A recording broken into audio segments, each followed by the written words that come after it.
अरे विनोद, तूने हलवाई को सारा सामान तो दे दिया है ना।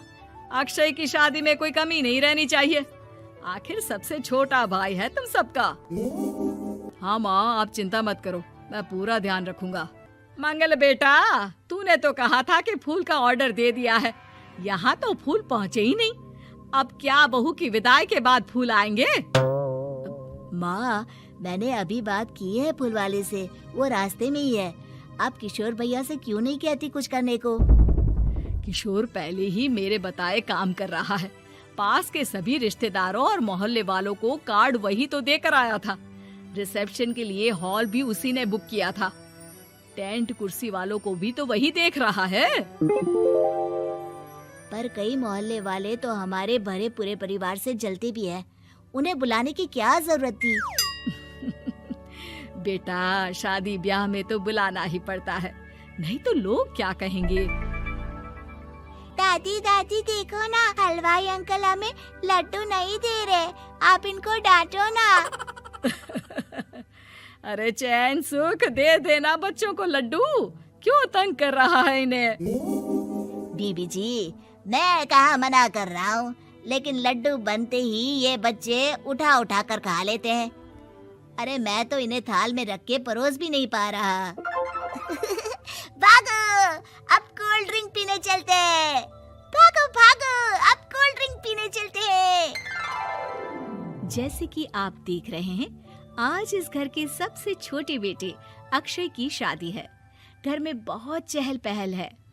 कुलभूषण की बीवी कमला को फुर्सत ही नहीं है कामों से, लेकिन कुलभूषण और घर के बाकी लोग कहाँ हैं? आइए देखते हैं।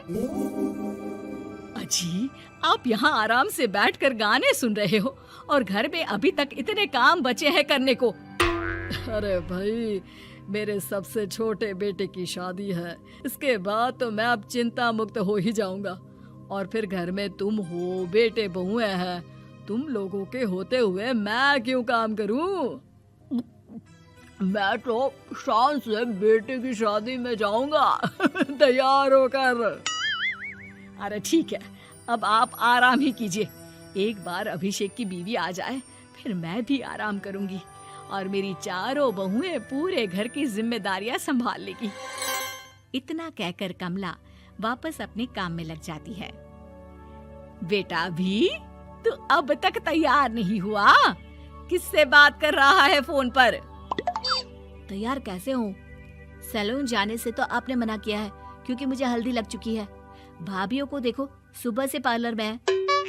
अक्षय की शादी हो जाती है और नंदिता बहू बनकर घर आ जाती है, लेकिन इस घर की खुशियों को मानो किसी की नजर लग गई थी। नंदिता के आने के बाद आए दिन घर की शांति भंग होती रहती। अपने माँ बाप की इकलौती बेटी को इतने बड़े परिवार की जिम्मेदारियां कहाँ संभालनी थी? अभी देखो ना, मेरे हाथों की मेहंदी भी अभी नहीं उतरी है और तुम्हारी मम्मी ने मुझे घर के कामों में लगा दिया। मैंने सोचा था कि घर की सबसे छोटी बहू होने के कारण मुझे सब पलकों पर बिठा के रखेंगे, पर यहाँ तो पलक झपकने की भी फुर्सत नहीं मिलती। देखो नंदू, शादी के पहले ही मेरे घर वालों ने तुम्हें और तुम्हारे पेरेंट्स को बता दिया था कि मैं जॉइंट फैमिली में रहता हूँ, तो फिर अब ये शिकायत क्यों? और फिर तुमसे पहले मेरी भाभी भी तो आई थी शादी करके, उन्होंने तो कभी कुछ नहीं कहा। नंदिता तब तो चुप हो जाती है, लेकिन ऐसा बहुत दिनों तक नहीं चलता। अरे नंदिता, माँ बाबूजी की दवाई का टाइम हो गया है, उन्हें दवाई दे आओ और उसके बाद सबके लिए नाश्ता बना देना। पर भाभी, मैं तो अभी अपना फेवरेट सीरियल देख रही हूँ, प्लीज मेरी जगह आप कर लो ना ये काम। ठीक है, मैं तेरी जगह माँ बाबूजी को दवाई दे आती हूँ और नाश्ता बना लेती हूँ।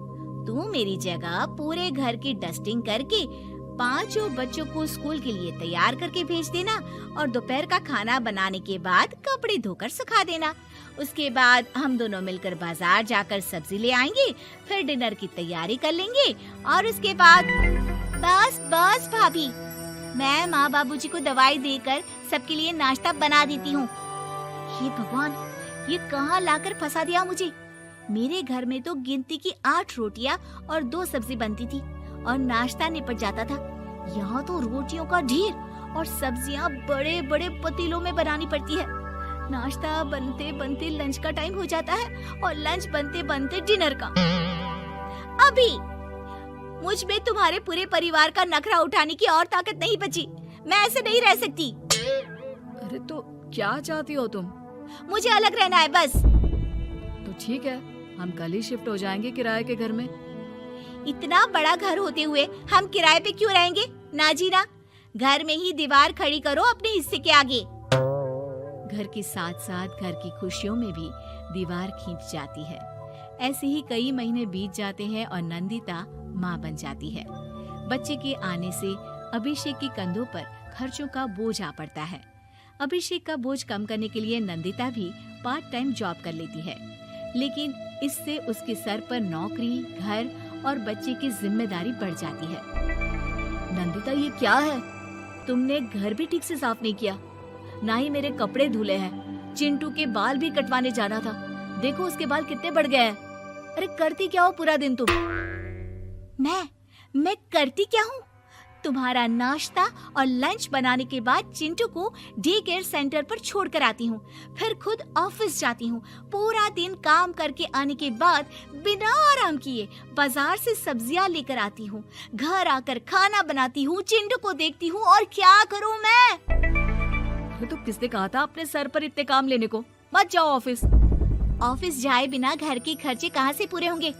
चिंटू की डे केयर का खर्च, उसके लिए बेबी फूड का खर्च, प्रेस वाले का खर्च, ये सब तुम्हारी सैलरी से होता नहीं है। अगर परिवार से अलग नहीं होती तो इतनी मुसीबतें नहीं उठानी पड़ती तुम्हें परिवार के साथ मिलकर काम करने में दिक्कत थी, लेकिन काम तो अब भी बहुत है तुम्हारे सर पर। चिंटू को भी डे केयर भेजने की जरूरत नहीं पड़ती। उसको गोद में खिलाने के लिए दादा दादी और घर के सभी बड़े होते। उसके साथ खेलने के लिए उसके भाई बहन भी होते। मेरे तीनों बड़े भाइयों के बच्चे भी बड़े हुए हैं, लेकिन बिना महंगा बेबी फूड खाए, क्योंकि मेरी माँ और भाभियाँ बहुत अच्छे से जानती है कि बच्चे को क्या खिलाना चाहिए। बिजली के बिल जैसे खर्चे भी सब मिलकर बांट लेते थे, लेकिन तुम्हें तो सबसे अलग रहने में ही मजा आता है, तो अब शिकायत क्यों करती हो? बस करो अभिषेक, बस करो। मैं मानती हूँ कि मैं गलत थी। मेरे एक गलत फैसले ने हमें बिल्कुल अकेला कर दिया है सबसे। एक घर में होते हुए भी हम बाकी परिवार से अजनबियों की तरह रह रहे हैं। अभिषेक और नंदिता की सारी बातें घर के बाकी लोगों को सुनाई दे रही थी। तभी कमला बोल पड़ती है। अरे नंदिता बहू, किसने कहा कि तुम अकेले हो? तुम्हारा इतना भरा पूरा परिवार है ना तुम्हारे साथ। हम तो बस ये चाहते थे कि तुम अपनी गलती समझ जाओ। अगर हम तुम्हें समझाते तो शायद तुम ना समझती, लेकिन अपनी गलती का एहसास तुम्हें खुद हो गया है, तो अब तुम समझ चुकी हो परिवार में एक साथ रहने का मोल क्या होता है। मम्मी जी, मुझे माफ कर दीजिए, अब ऐसा दोबारा कभी नहीं होगा। अरे माफी बाद में, पहले मेरा पोता जरा मेरी गोद में तो दे, और तू जाकर सबके लिए चाय बना ला।